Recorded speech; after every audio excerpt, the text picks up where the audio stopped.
The gleaming corridors of the Earth Defense Force ship Horizon stretched before Mira like a maze of metal and mysteries. Her four-fingered hand traced the air just above the handrail, unwilling to touch what humans so casually grabbed.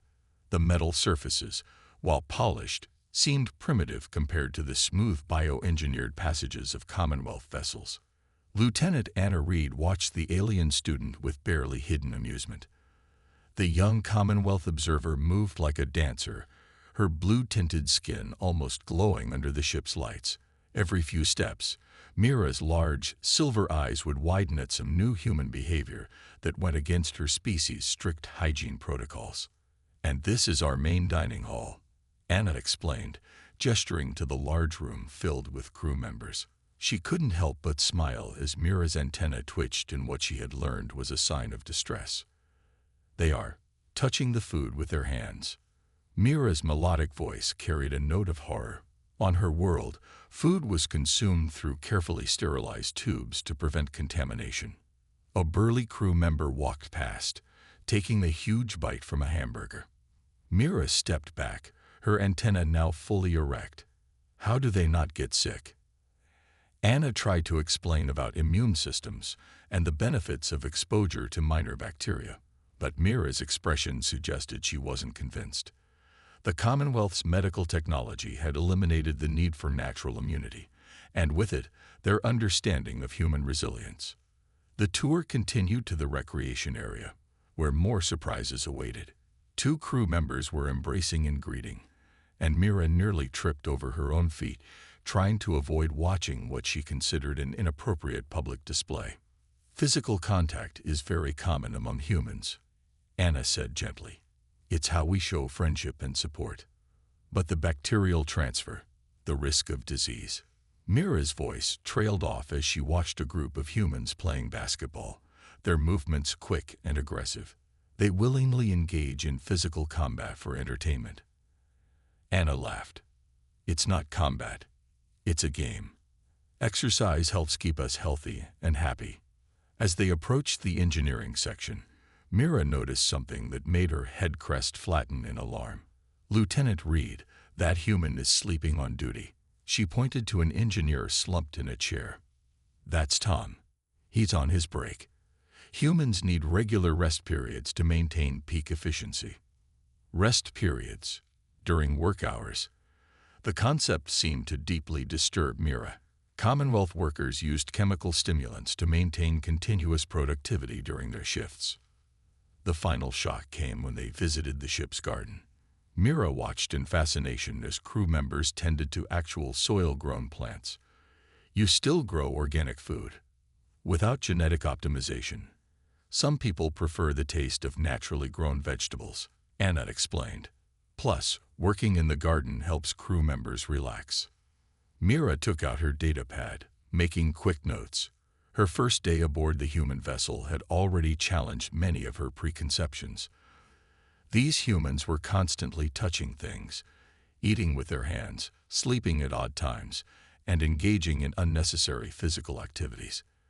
By Commonwealth standards, they were hopelessly primitive.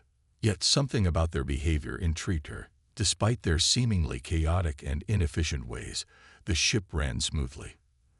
The crew appeared happy, healthy, and surprisingly capable. That night, in her carefully sterilized quarters, Mira began her first report to the Commonwealth Science Academy. Human behavior defies standard efficiency metrics. Their methods appear primitive but yield unexpected results. Further study is required to understand how such an inefficient species has achieved space travel. Initial observations suggest we may need to reevaluate our criteria for measuring advancement." She paused, looking at the small window showing the stars beyond. Maybe, just maybe, there was more to learn about these humans than she had originally thought. The alarm blared through the Horizon's corridors, jolting Mira from her studies. Red lights flashed across the walls, and crew members rushed past her quarters. Her antenna vibrated with the sudden surge of activity. "All hands to emergency stations. Distress signal detected from mining colony Beta 7. This is not a drill. Repeat, this is not a drill." Mira hurried to the bridge, where Lieutenant Reed stood examining holographic displays of a small asteroid colony. Emergency data scrolled across the screens, but what caught Mira's attention was the radiation warning flashing in angry red. "Colony's main reactor is failing," Captain Tom Walker announced, his voice steady despite the crisis. "They have 30 minutes before total meltdown. We're the only ship close enough to help." Mira's silver eyes widened. But the radiation levels, they're far beyond survivable limits. She quickly calculated the numbers in her head. No species could survive more than 2 minutes of exposure. Anna turned to her with a slight smile. "Humans can. We've evolved with higher radiation resistance than most species." She stepped forward. "Captain, request permission to lead the repair team." "Granted." The captain nodded. "Take Williams and Rodriguez." Mira watched in horror as Anna and 2 other crew members headed to the equipment room. "You can't send them in there. It's suicide." Her voice rose with genuine concern for the human she'd started to consider a friend. "We have radiation suits," Anna explained while putting on heavy protective gear. "They'll give us about 15 minutes. "The repairs will take at least 20 minutes," Mira protested, checking her datapad. "Even with your unusual resilience, you'll absorb lethal doses." Williams, a stocky engineer, laughed as he checked his suit seals. "Won't be the first time. Nothing a few days in medical can't fix." Mira couldn't believe what she was hearing. In the Commonwealth, any radiation exposure above safety limits resulted in immediate medical retirement. Yet these humans were walking willingly into deadly conditions, joking about it. The Horizon docked with the colony within minutes. Through the observation window, Mira watched the repair team enter the reactor chamber. Her data pad beeped warnings about the rising radiation levels, but the humans kept working. 10 minutes passed, then 15. Mira's antenna drooped with anxiety as she monitored their life signs. Their heart rates were elevated, body temperatures rising, but they didn't stop. "Just need to stabilize this last connection." Anna's voice crackled over the comm, strained but determined. "Rodriguez, hold that cooling line steady." "Hurry," the captain urged. "Your radiation exposure is reaching critical levels." At 18 minutes, Mira couldn't watch anymore. By her species standards, the repair team should have already collapsed. She turned to leave, not wanting to see her friend's final moments. Then she heard cheering. Reactor stabilized, temperature dropping to normal levels. Anna's triumphant voice filled the bridge. "Colony saved, Captain." The repair team emerged from the reactor chamber, their suits showing signs of radiation damage. All 3 humans were pale and sweating, but alive. They headed straight to medical, supporting each other with tired smiles. Later that evening, Mira visited the medical bay. Anna lay in a bed, connected to various treatment machines, but still managed to wave cheerfully. "Why did you do it?" Mira asked softly. "The risk was too high. The Commonwealth would have evacuated the colony and written off the loss." Anna's tired face grew serious. "Because we could save them. 300 people lived in that colony. Families, children. Sometimes you have to risk everything to save others." Mira left the medical bay with much to think about. That night, she added to her report, "Human physical resilience exceeds all known parameters. More remarkably, they willingly endure physical harm to help others. This behavior appears irrational by Commonwealth standards, yet it allows them to achieve what we would consider impossible. Perhaps we have been measuring advancement by the wrong metrics."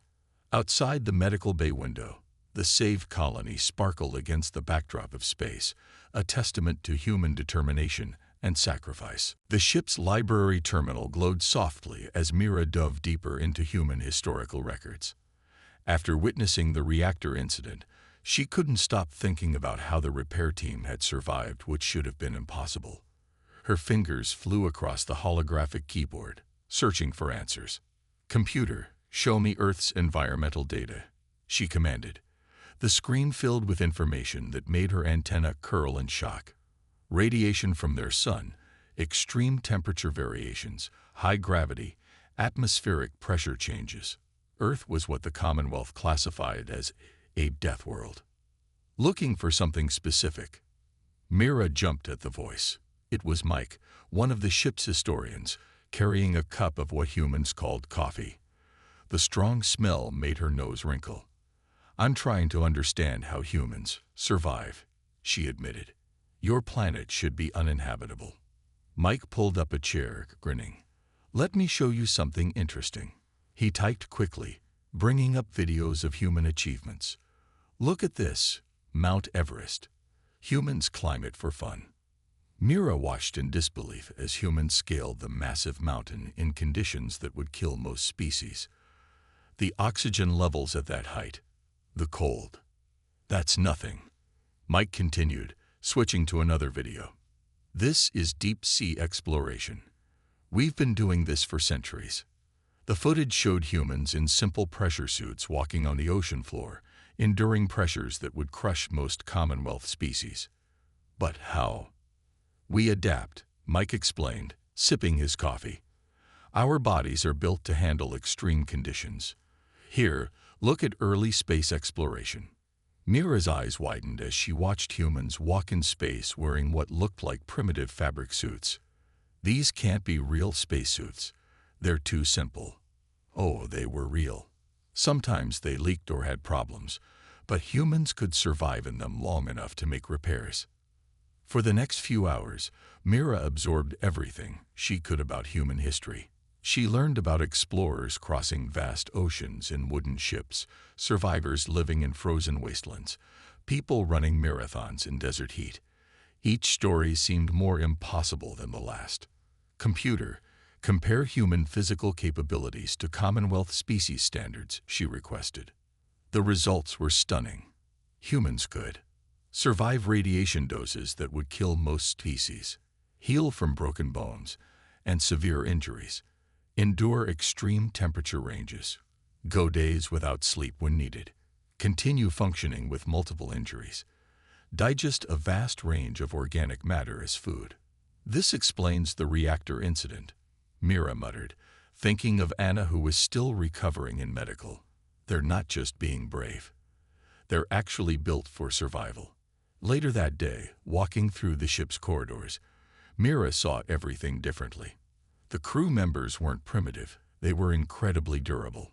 She watched a maintenance worker lift a heavy panel barehanded, remembering that Commonwealth workers would need mechanical assistance for the same task.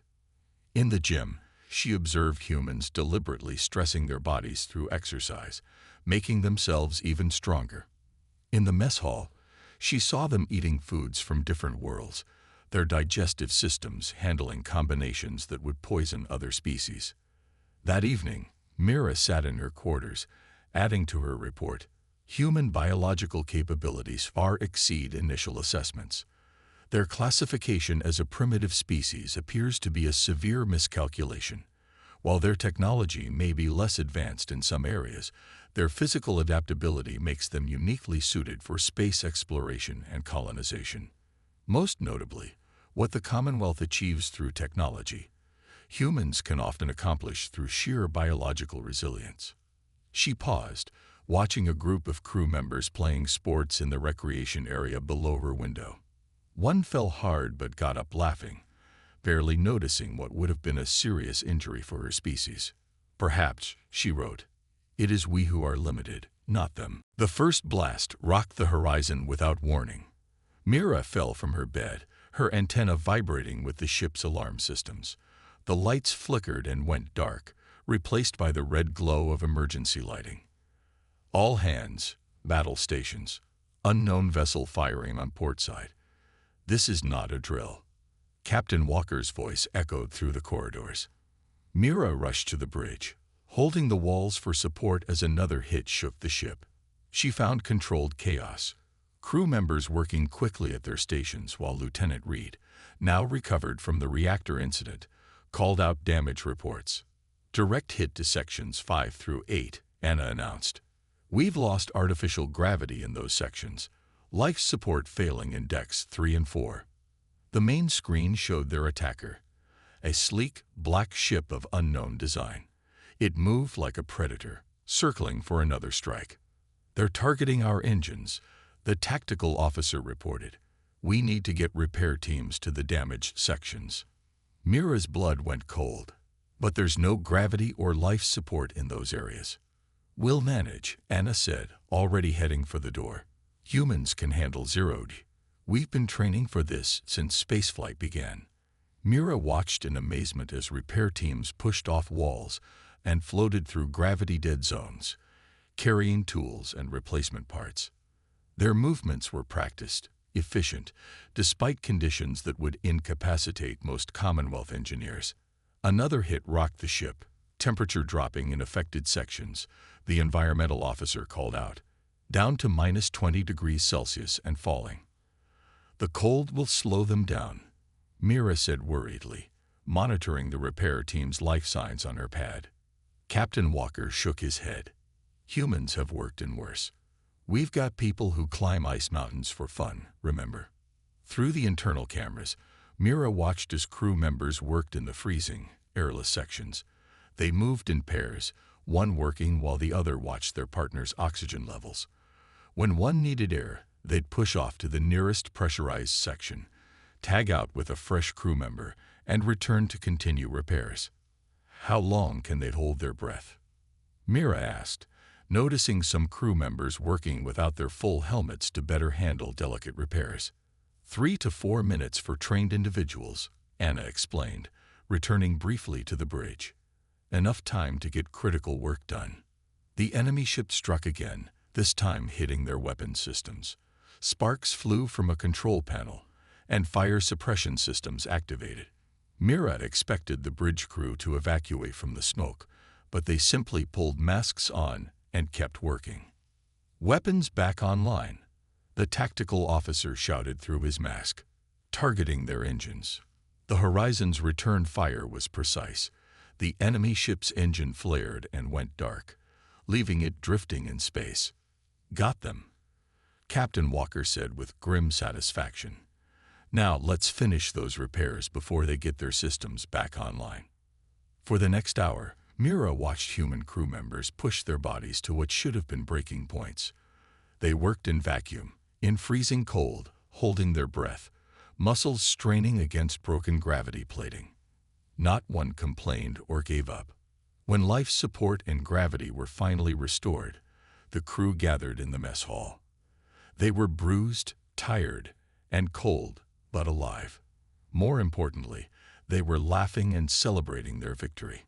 "I don't understand," Mira said to Anna over cups of hot coffee, a drink she had finally learned to appreciate. "How do you stay so functional under such conditions?" Anna smiled, nursing her frost-nipped hands around her cup. "Humans don't just survive hardship, we learn from it. Every crisis makes us stronger, teaches us new ways to adapt. It's how we've always been." That night, Mira made another entry in her report. Human response to emergency situations defies conventional logic.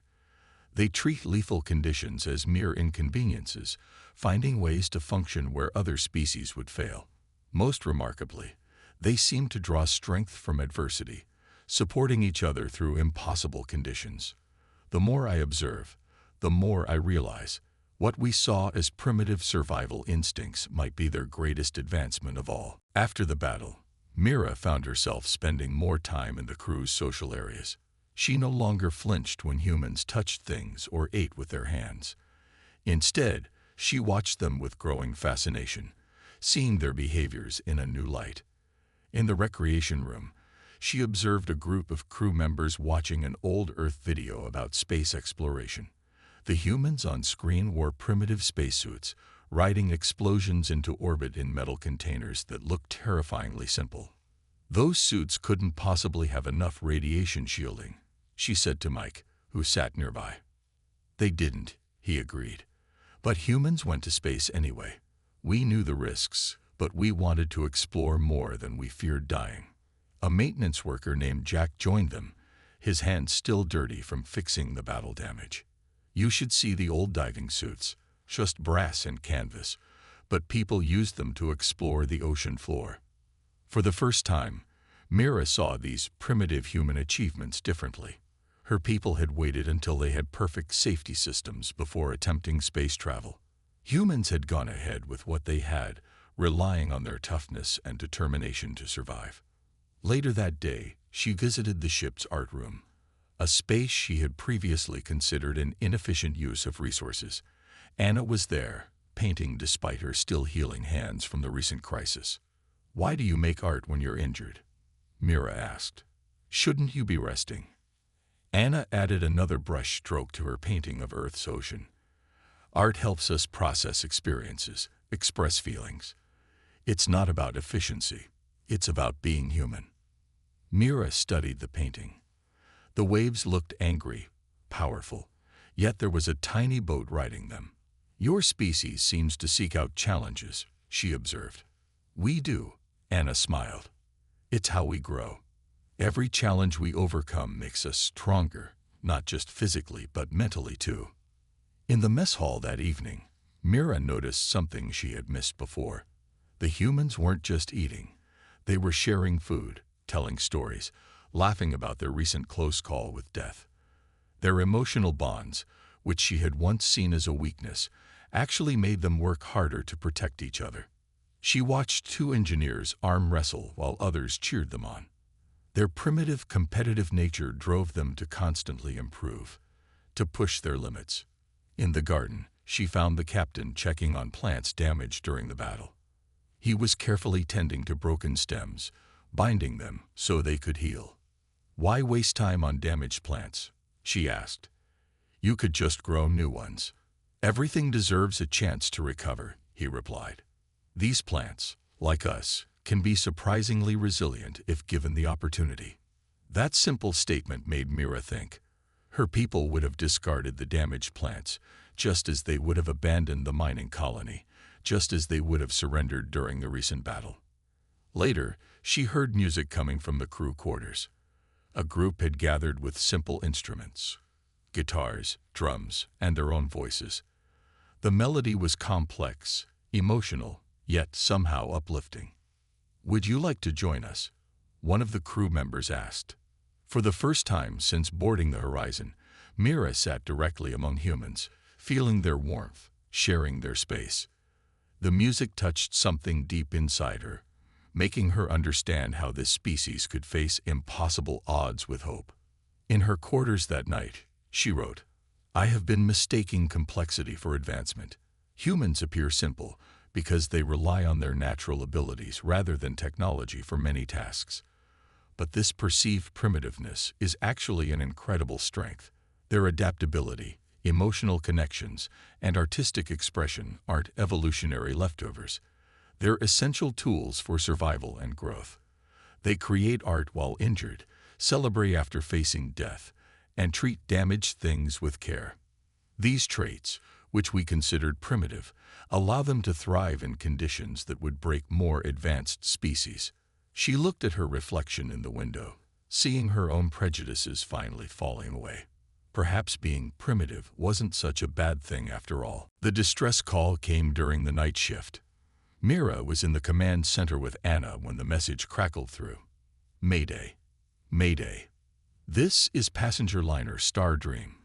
We are under pirate attack. Women and children aboard. Please help."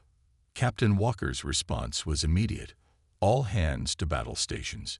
Engineering, give me everything you've got."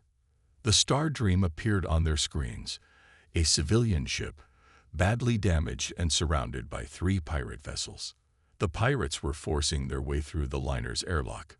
"We're still 10 minutes out," Anna reported grimly. "They'll be aboard before we get there." "Then we do this the hard way," the captain said. "Prepare for boarding action. Lieutenant Reed, gather your team."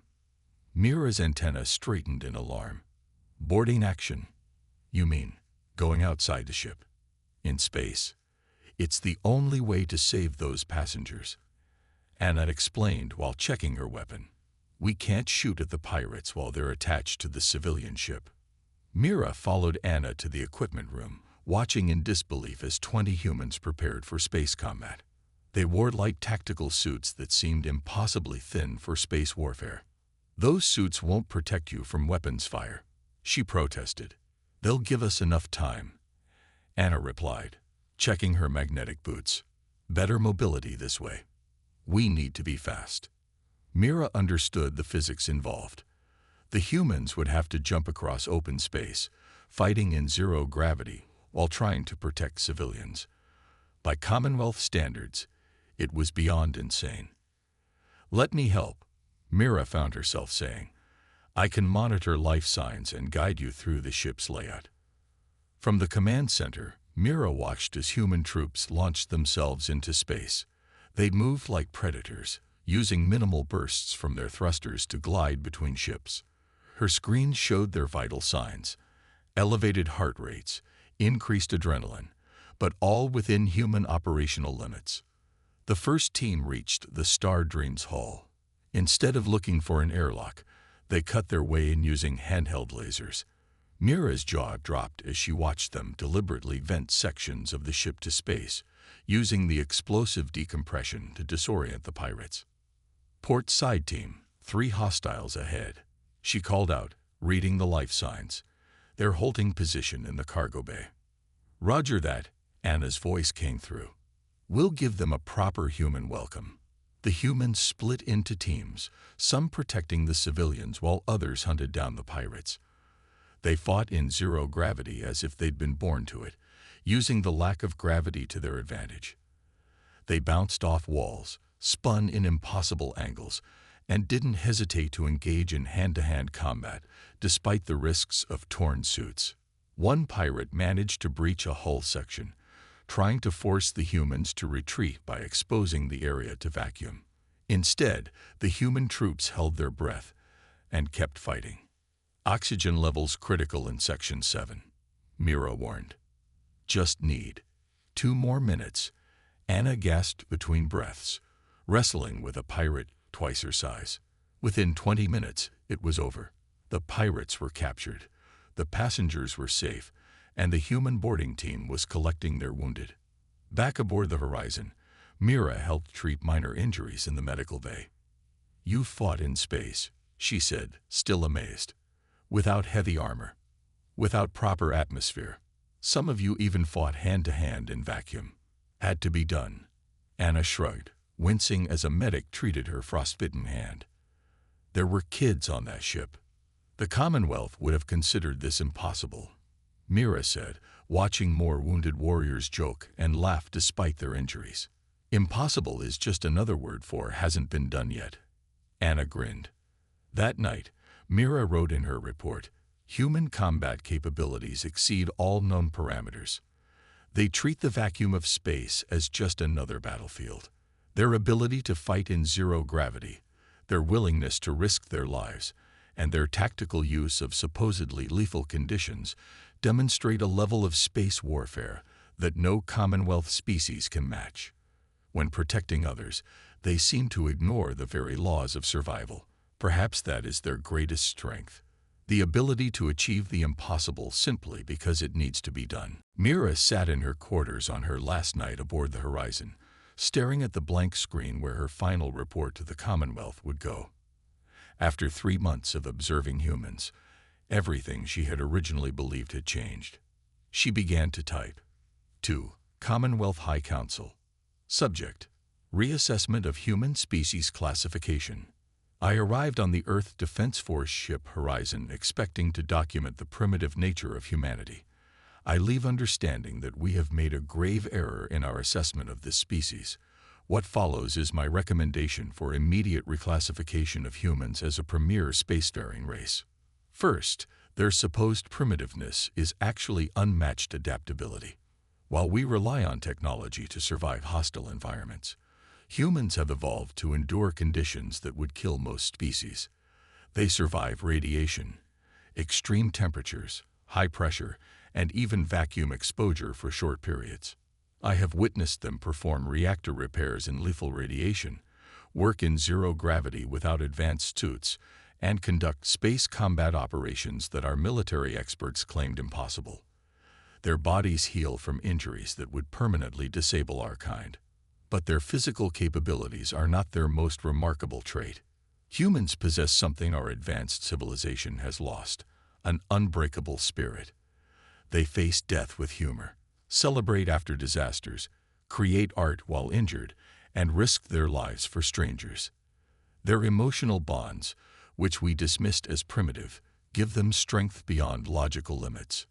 I have watched them save a mining colony by exposing themselves to lethal radiation, repair critical systems in vacuum and freezing temperatures, fight pirates in space using minimal protection, work together under impossible conditions, recover from injuries that our medical science considers terminal. Their technological advancement, while behind ours in some areas, follows a unique path. They don't wait for perfect solutions. They take what they have and make it work through determination and creativity. This approach has allowed them to solve problems we thought impossible.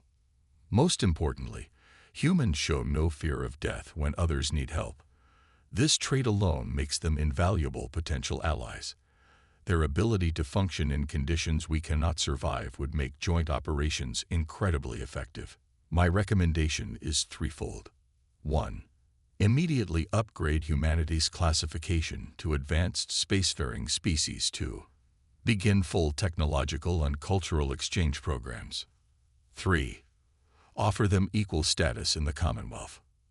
A personal note: I request permanent assignment as liaison to Earth. After serving with humans, I find I can no longer view the galaxy the same way. They have taught me that advancement isn't just about technology. It's about the spirit to use what you have to help others, no matter the cost. Mira paused, then added, final observation. The humans have a saying: where there's a will, there's a way. I used to think this was primitive superstition. Now I understand it's the most advanced concept I've ever encountered. She sent the report, then walked to the observation deck. The crew was holding a farewell party for her. 3 months ago, she would have avoided such close contact with other species. Now she smiled, seeing not primitives, but friends. Ready to go home? Anna asked, joining her by the window. Actually, Mira replied, I've requested to stay as Earth's liaison, if they'll have me. After everything you've seen, the radiation, the battles, our primitive ways. Because of everything I've seen, Mira corrected. Your people do the impossible every day, just because it needs to be done. I want to learn how. Anna smiled and did something that 3 months ago would have horrified Mira. She hugged her, and Mira, to her own surprise, hugged back. Among the stars, the Horizon continued its patrol, carrying its crew of impossibility makers, now including one alien who had learned that being primitive might just be the most advanced thing of all.